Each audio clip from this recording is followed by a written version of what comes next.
Hello friends. इस video के अंदर मैं आपके साथ बात कर रहा हूँ आईसीआईसी बैंक के बारे में। देखिएगा, आईसीआईसी बैंक के कल रिजल्ट आने वाले हैं और आज जो आईसीआईसी बैंक के अंदर जो ट्रेड हुआ, अगर आप उसको देखेंगे तो आप कुछ समझ में आपको आएगी बात कि किस तरीके से आज ट्रेड किया गया। और आज जब आईसीआईसी बैंक सुबह ओपन हुआ मार्केट के अंदर, तो जिस तरीके की तेजी उसने पकड़ी थी, तो ऐसा लग रहा था कि आज ये जो शेयर है ये कम से कम नहीं तो 360 रुपए से ऊपर जो है क्लोज होगा। और ऑपरेटर ने इतने भयंकर तरीके से उस शेयर को सुबह से चलाना शुरू किया कि वो शेयर कुछ 10 मिनट के अंदर 10 रुपए की जो है तेजी शुरू में ही दिखा चुका था। और ऐसा लग रहा था कि आज यस बैंक जो है वास्तव में इंडेक्स को कहीं पर लेके जाने वाला, क्योंकि वो बीएससी के सेंसेक्स के अंदर और निफ्टी इंडेक्स के अंदर दोनों के अंदर जो है शुमार है। और उसकी वजह से क्या होता है कि उसकी जो वेट है वो भी काफी ज्यादा है। तो जो है निफ्टी को जो है आज वो लीड कर रहा था दूसरे नंबर पर या तीसरे नंबर पर। तो हालांकि वो बाद में उसके अंदर कुछ और घटनाक्रम हुए, वो मैं भी आपको वीडियो के अगले हिस्से में बताऊंगा। तो देखिएगा, सबसे पहली बात है कि कल जब आईसीआईसी बैंक के रिजल्ट आएंगे तो किस तरीके के रिजल्ट आएंगे उसका तो हम एनालिसिस जो है करेंगे ही कल। लेकिन हमारे को जो आज ट्रेड करने से जो हमें सीखने के लिए मिला वो आपको मैं आज आप शेयर करता हूँ। हालांकि मैंने आईसीआईसीआई बैंक का कोई शेयर खरीदा या बेचा नहीं, लेकिन निफ्टी का कंपोनेंट होने की वजह से, बैंक निफ्टी का कंपोनेंट होने की वजह से, सेंसेक्स का कंपोनेंट होने की वजह से आज मेरा इस शेयर की तरफ ध्यान गया। तो देखिएगा, जब आप स्क्रीन पे देखेंगे तो स्क्रीन पर आपको दिख रहा होगा कि 335 336 रुपए के आसपास जो है क्लोज हुआ। हालांकि एक मिनट पहले का है ये जो है 3:29 के जो है प्राइस है जो आप स्क्रीन पे देख पा रहे हैं। तो देखिएगा, अगर टेक्निकल इंडिकेटर्स की अगर हम बात करें तो जो मूविंग एवरेजेस वहां पे स्ट्रॉन्ग सेल है इस शेयर के अंदर। मोमेंटम ऑस्किलेटर्स के ऊपर भी जो है 80-20 की रेशो के अंदर सेल है। ट्रेंड ऑस्किलेटर्स के ऊपर भी स्ट्रॉन्ग सेल है। वोलेटिलिटी पे भी सेल है। मूविंग एवरेजेस पे भी जो है सेल है, वो भी मैं थोड़ी देर बाद आपको मूविंग एवरेजेस पे बताता हूँ। तो सिंपल सी बात है कि टेक्निकल बेसिस पर ये शेयर जो है वीक था, लेकिन फिर भी ऑपरेटर ने जो है इस शेयर को आज जो है ऊपर खोला। रीजन था कि डाउ जोन्स और एशियन बाजारों के अंदर जिस तरीके की तेजी थी, तो ऐसा लग रहा था कि ये जो शेयर है ये बहुत तेजी जो है पकड़ने वाला है। आप इसका एक महीने का चार्ट देखिएगा कि एक महीने के बीच में ये शेयर है कहां पर घूमता रहा है। तो अगर आप नीचे की तरफ देखेंगे तो 330 रुपए, 325 रुपए, और ऊपर देखेंगे तो 380 रुपए। तो इस शेयर ने पूरे महीने, क्योंकि देखिएगा जब आप ट्रेड करते हैं, इन्वेस्टमेंट करते हैं, तो बहुत सारी नॉलेज की आपको जरूरत होती है। तो देखिएगा, ये जो शेयर है ये 325 रुपए लोअर एंड में और महीने में 380 रुपए जो है हायर एंड में, यहां पर ये जो शेयर है ट्रेड करता रहा। अब ध्यान से समझिएगा कि यहां से अगर ये किसी भी तरफ से जो है ब्रेक करता है रिजल्ट के बाद, यानी कि मंडे को, तो एक सीवियर जो है चेंजेस इसके प्राइसेस के अंदर आपको देखने के लिए मिलेंगे, चाहे तो नीचे की तरफ चाहे ऊपर की तरफ जो है। तो ये रिजल्ट जब कल आएगा तब मैं उसके बारे में जो है आपसे बात करूंगा, लेकिन अभी तक जो हालात हमें लग रहे हैं मैं उनके बारे में आपसे बात करूंगा।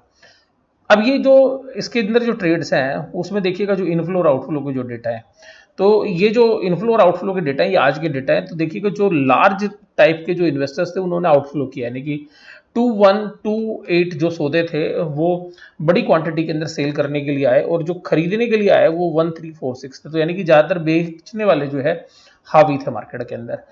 और अगर मीडियम साइज में भी देखेंगे तो मीडियम साइज में बराबर की टक्कर थी, और स्मॉल इन्वेस्टर्स में भी जो है लगभग लगभग बराबर की टक्कर थी। तो लार्ज पार्ट जो है बड़े इन्वेस्टर्स ने आज जो है बाजार के अंदर इस शेयर को सेल किया, जिसकी वजह से जो है गिरावट आई।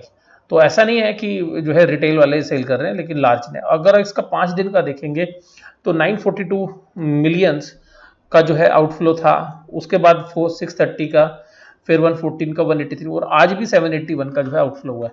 अगर इन इंडिकेटर्स को देखें तो हमें ऐसा लग रहा है कि ये जो शेयर है ये शायद इसके जो रिजल्ट्स हैं वो वीक आएंगे, और सोमवार को जो है नीचे की तरफ खुलता हुआ ये शेयर नजर आना चाहिए। जो इंडिकेटर्स हैं मैं उनके बेस पर कह रहा हूँ, मेरी अपनी कोई राय नहीं है। तो जो इंडिकेटर्स हैं, जो एनालिसिस हमने किया उसके बाद, अब देखिएगा इसके सपोर्ट्स और रेजिस्टेंस की अगर हम बात करें तो ये देखिएगा इसके जो सपोर्ट्स और रेजिस्टेंस है वो यहीं पर जो है शेयर प्राइस है। हालांकि मैंने जो रेट आपको बताए हैं अपर और लोअर एंड, और उसके बाद जो है अभी मैं आगे आपके साथ मूविंग एवरेजेस से बताऊंगा। तो देखिएगा, मूविंग एवरेजेस अगर 1 मिनट के चार्ट पर अगर हम देखें, 1 मिनट के चार्ट पे तो सिंपल सी बात है 337 जो है 10 दिन का मूविंग एवरेज है, 337। और अगर 20 दिन का देखेंगे तो 338 है, 50 दिन का देखेंगे तो 340 है, और 100 दिन का देखेंगे तो 342 है। और ये अपने सभी लेवल से जो है लगभग लगभग नीचे क्लोज हुआ है, या 10 दिन के मूविंग एवरेज के आसपास जो है क्लोज हुआ है। तो देखिएगा यहाँ पर ये सेटलमेंट के बाद आई, हालांकि देखिए कि शेयर प्राइस लास्ट में 335-36 रुपए चल रहा था, लेकिन क्योंकि एक्सचेंज जो है सेटलमेंट करता है आधे घंटे के प्राइस, उसकी वजह से 337 के प्राइसेस आपको दिख रहे हैं। तो देखिएगा यहाँ पर ये जो अपने सारे मूविंग एवरेजेस के बिल्कुल पास जो है बंद हुआ है। अगर ऊपर की तरफ देखेंगे तो ये जो 342 है उसके नीचे बंद हुआ, 340 के नीचे बंद हुआ। तो टेक्निकल फ्रंट्स के ऊपर भी अगर आप देखेंगे तो इसकी जो क्लोजिंग हुई है वो वीक हुई है। अगर हम इसको डेली चार्ट पे भी देखें और वहां पे मूविंग एवरेजेस देखेंगे तो 100 डेज के जो मूविंग एवरेजेस वो 420 है। अगर आप डेली चार्ट के ऊपर देखेंगे तो 50 दिन के 382 है। ये वास्तव में स्ट्रॉन्ग रेजिस्टेंस है अगर इसमें ऊपर की तरफ कोई भी जो है तेजी बनती हुई नजर आती है तो। और 347 जो है 20 दिन के, और 343 जो है 10 दिन के। तो हालांकि उसके नीचे जो इसने क्लोज हुए हैं, तो अगर इसके रिजल्ट आप मान के चलिएगा खराब आए तो ये शेयर जो है मंडे के दौरान जो है बहुत बड़ी जो है गिरावट दिखा सकता है। अच्छे आए तो बहुत जो अच्छी तेजी जो है दिखाने का इसके अंदर दम है। आज जो है ऑपरेटर ने इसके साथ क्या गेम खेला वो भी मैं आपके साथ शेयर करूंगा। तो अब ये देखिएगा, अगर इसके मंथली चार्ट पर भी देखेंगे तो मंथली चार्ट पर जो है इसकी जो मूविंग एवरेज है वो 293 है। अगर आप इसके नीचे की सपोर्ट देखेंगे तो 293 की तरफ है। अगर मार्केट में खराब रिजल्ट आते हैं तो इसको जो सपोर्ट है वो 293 पर मिलती हुई नजर आएगी, जो 100 डेज का जो है मूविंग एवरेज है अगर मंथली चार्ट पे देखें तो। और अगर ऊपर की तरफ जाएगा तो 350 रुपए पे पहली रेजिस्टेंस है, जो 50 दिन का मूविंग एवरेज है। आज भी जो है यहीं पे ही अटक रहा था शेयर। और अगर उसके ऊपर जाता है तो जो है उसके बाद अगर हम देखेंगे तो फिर मैंने आपके साथ बात की, अगर फिर 20 दिन के मूविंग एवरेज के आसपास अटकेगा जहां पर कि 403 रुपए है। तो ये देखिएगा, तो ये लोअर एंड की तरफ बता दिया मैंने, और ये हायर एंड की तरफ, सॉरी 403 हायर एंड की तरफ। और जो सबसे ज्यादा चांस है अगर नॉर्मल रिजल्ट्स आए तो 350 के आसपास जो है ये शेयर जो आपको रुकता हुआ नजर आएगा। अब उसके बाद देखिएगा इसकी अगर पूरे बैंक की बात करें तो पूरे बैंक की जो मार्केट कैप है वो 2,18,000 करोड़ रुपए है, 2,18,000 करोड़ रुपए है। और करंट प्राइस 337 है, और जो है पी रेशो 23 है। तो किसी भी मायने में सस्ती वैल्यूएशन पे शेयर नहीं है। और अगर बुक वैल्यू देखेंगे तो 176 है। तो अगर बुक वैल्यू के एंगल से देखेंगे तो शेयर जो है अभी भी आपको महंगा लगेगा, लेकिन इसकी बैलेंस शीट में जो इंश्योरेंस कंपनी और सिक्योरिटीज का जो बिजनेस है या जो म्यूचुअल फंड का बिजनेस है उसकी वजह से जो वैल्यूएशन है ये थोड़ा ऊपर की तरफ है बुक वैल्यू में।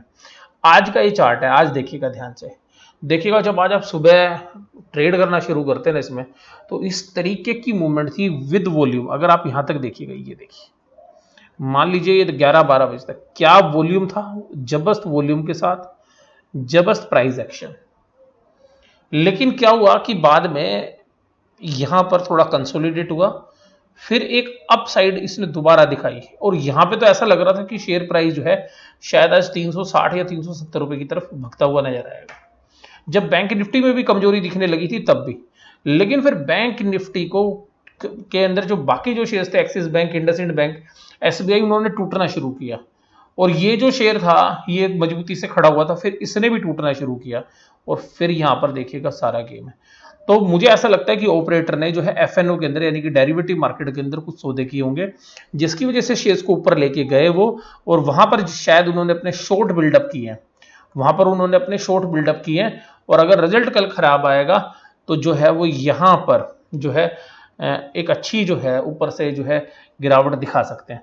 दूसरी बात यह है कि इस तरीके की जो तेजी अगर रिजल्ट से पहले आती है तो ये भी हो सकता है कि रिजल्ट बहुत बेहतरीन आ रहा है और ऊपर की तरफ जो है शेयर प्राइस लगे, और क्योंकि मार्केट में हो सकता है शॉर्ट पोजीशन बनी हुई हो तो ये ऊपर की तरफ भी जा सकता है, लेकिन इसकी संभावना बहुत कम है। क्योंकि देखिए पूरी मार्केट को पता है कि किसी भी तरीके से अगर रिजल्ट आएंगे तो कोविड-19 का जो प्रोविजंस है वो इन बैंकों ने बना ही रखा होगा। और अभी भी ऐसा नहीं है कि ये शेयर जो है बहुत ज्यादा गिरा। ये नॉर्मल सर्कमस्टांसिस में भी अगर पिछले साल जब का अगर हम देखें तो 2019 के अंदर भी ये शेयर यहीं पर ही चलता था जहां पर अभी चल रहा है। ये तो पिछले जो है सितंबर अक्टूबर के आसपास जो है 2019 में, उसके बाद जो है तेजी पकड़ी थी, उसकी वजह से 500 रुपए के आसपास की जो है शेयर प्राइस की तरफ चला था। तो देखिएगा 352 जो है इसकी आज की डेज की रेंज है। अगर साल भर का देखेंगे तो 552 जो मैं बता रहा हूँ, और वीकली लो देखेंगे तो 268 रुपीज का है। सॉरी 52 वीक अगर लो देखेंगे तो 268 का है। तो ऐसा नहीं है कि इसका जो है शेयर प्राइस जो अभी लो बने हैं, तो सिंपल सी बात ये, तो जो ये लो प्राइसेस हैं यहाँ पर जो है ये काफी समय से ट्रेड करता रहा था, हालांकि 280 रुपए के आसपास काफी जो है ये शेयर ट्रेड करता था, लेकिन अभी जो मार्च के अंदर गिरावट आई उसके अंदर तो अभी देखिए कि 5 दिन के बीच जो ट्रेड्स हैं, तो 5 दिन के हालांकि मैं बता चुका हूँ, ऊपर 380 रुपये और नीचे 325 से 330 रुपये, इस रेंज में ये शेयर चलता रहा है। तो 5 दिन में भी जो है ये इसी के आसपास, सॉरी ये तो महीने का बता दिया मैंने आपको, और यहाँ पर ही 360 रुपये ऊपर की तरफ। तो अगर 5 दिन में बात करेंगे तो 360 से लेकर 330 के बीच में ये शेयर ट्रेड करता हुआ नजर आया। अगर इसको बाकी बैंकों से भी कंपेयर करोगे, अगर आप इसको बाकी बैंकों से भी कंपेयर करोगे तो आप पाएंगे कि ये वैल्यूएशंस वाइज दूसरे बैंकों के मुकाबले में थोड़ा आपको महंगा नजर आएगा। आप देखिएगा ये एचडीएफसी बैंक की जो पी है वो 18.7 है, जबकि इसकी 23.05 है। तो एचडीएफसी से भी महंगी वैल्यूएशंस के ऊपर ये शेयर ट्रेड काम कर रहा है। तो हालांकि एक्सिस बैंक से सस्ता है, लेकिन एक्सिस बैंक में तो इस बार लॉस हो गया। तो आप ये मानिए कि यहाँ पर भी जो है गिरावट की संभावना बन सकती है जब कल रिजल्ट आएंगे। लेकिन देखिएगा ऑपरेटर के हाथ में गेम रहता है बहुत बार कि उन्होंने किस तरीके से फ्यूचर एंड ऑप्शन में सौदे बनाए होंगे, उस पर ज़्यादा डिपेंड करता है। लेकिन फिर भी मुझे ऐसा लगता है जो आज की मूवमेंट थी उसको देखते हुए कि शायद जो है रिजल्ट जो है कल जब आएगा तो वो थोड़ा सा नेगेटिव साइड पर आने की संभावना है। और सीधी सी बात है, क्योंकि एक तो जो इनका आपको पता है सिंगापुर बेस्ड जो ऑयल कंपनीज थे उसके वेसल्स के जो लोन दिए हुए हैं, तो वहाँ पर एक प्रोविजंस की जो है उम्मीद है, और इसके अलावा जो है कोविड-19 के भी जो है प्रोविजंस बनते आएंगे। तो इन सभी इंडिकेशंस को अगर हम देखें तो मुझे जो है रिजल्ट शायद कमजोर की उम्मीद है, और जो भी होंगे जिस तरीके के रिजल्ट जो है मैं कल आपको एनालिसिस में बताऊंगा। और बाकी जो कुछ स्टेटमेंट्स हैं, जो फाइनेंशियल स्टेटमेंट्स हैं, वो मैं आपके साथ कल डिस्कस करूंगा। और अगर पीई रेशियोज की भी बात करें अगर आज की डेट पे, तो देखिएगा पीई रेशियो जो है वो अभी भी जो है 20 से ऊपर बनी हुई 20 से, जबकि 5 ईयर्स का अगर आप इसका एवरेज देखेंगे तो 2016 में, 17 में, 18 में ये जनरली 20 से नीचे होती थी पी रेशियोज। तो ये अभी जो शेयर्स के अंदर जो राइज आए 2018 से लेकर 2020 के ऊपर की पी रेशियो आई है। ऐसा नहीं है कि उसने अर्निंग ग्रोथ किया, केवल जो है मार्केट के अंदर इसकी जो है सेगमेंट बदल गया था, यानी कि लोगों को पसंद आने लगा था, इसलिए जो है ये स्टेबिलिटी जब इसके रिजल्ट्स में आनी शुरू हुई थी कि हाँ इसका बिजनेस स्टेबल हो जाएगा, तो इसलिए इसको जो हाई पी रेशियो जो है मिलने लगी थी। तो ये पूरा का पूरा आउटलुक मैंने आज आपके साथ शेयर किया। और फिर भी मैं आपको ये कहूंगा अगर आज आप इसका पूरा पैटर्न देखते हैं तो बहुत तेजी के अंदर ये शेयर लग रहा था और फिर एकाएक जो है गिर गया। अगर किसी ने इंट्राडे अगर इसको शेयर को लिया होगा तो उसको पता होगा कि सुबह जो है बहुत सारे ब्रोकरेज हाउसेज की भी कॉल थी और टीवी के अंदर जो चैनल्स हैं उसमें से भी 2-3 एनालिसिस को आज बाय कॉल दे रहे थे, लेकिन सभी के जो है स्टॉप लॉस जो है ट्रिगर्स होते हुए आज नजर आए। और कुछ जगह जो है इसमें एक हेजिंग की पोजीशंस भी जो है कुछ चैनल्स पे बताई गई थी, और हमारे पास भी जो इन्फॉर्मेशंस थी, जो हमारे पास भी जो ब्रोकर्स वगैरह हैं उन्होंने भी जो है कुछ ब्रोकर्स ने जो है इसके ऊपर बाय कॉल दी थी, और वो सारे बाय कॉल्स के जो स्टॉप लॉस आज ट्रिगर होते हुए नजर आए।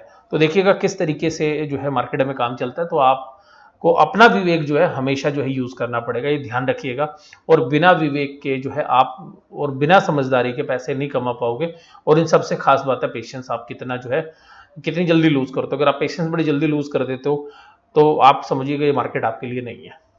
ठीक है जी, तो मैंने आपके साथ जो है ये बात आपके साथ की। आपको वीडियो कैसी लगी जरूर से जरूर मुझे बताइएगा। वीडियो देखने के लिए धन्यवाद। Thank you very much.